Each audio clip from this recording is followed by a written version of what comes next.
Hello everyone, in today's video, I'm going to show you how to deposit in VT Market using GCash. First, open your VT Markets client portal and log into your trading account. Then, make sure your account is verified and active for deposits. Now, ensure your GCash wallet has enough balance for the deposit. Then, check that your GCash is upgraded for online payments.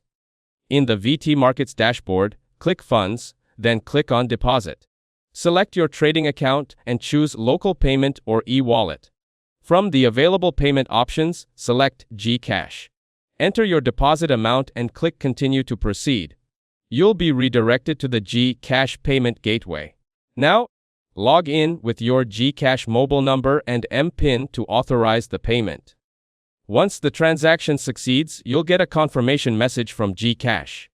Finally, return to your VT Markets dashboard, and your funds will appear instantly or within a few minutes.